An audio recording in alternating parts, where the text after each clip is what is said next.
હા જો આ લાઈવ માં જો કમેન્ટ આવે હું યુટ્યુબ પર, હું પણ કઈ વાંચી.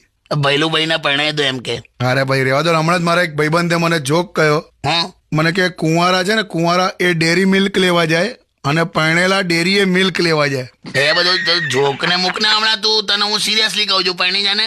એટલો બધો ફરક પડી જાય? પડે, લગન પછી ફરક ના પડે યાર.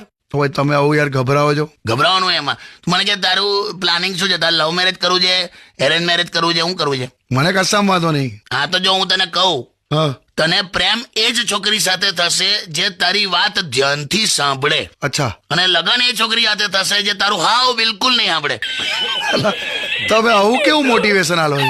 મોટિવેશન નહીં, આ રિયાલિટી સમજાવું છું તને, આવું જ હોય. અચ્છા, પણ મને એવું લાગે છે કે મારા કદાચ એરેન્જ મેરેજ જ થશે, કારણ કે અમારા સમાજમાં અમે લગભગ કોઈએ લવ મેરેજ તો કર્યા જ નથી. હવે સમાજનું તો કેવું હોય, હા તું અચાનક બીજી નાતમાં લગ્ન કરીશ ને તો આખો સમાજ ટીકા કરશે. કરેક્ટ. પણ આવો ને આવો તું કુંવારો 35 વર્ષ વટી જશે ને તને, હા. તો આ જ સમાજ તને બીજી નાતમાં કોઈ ખોદી આલશે.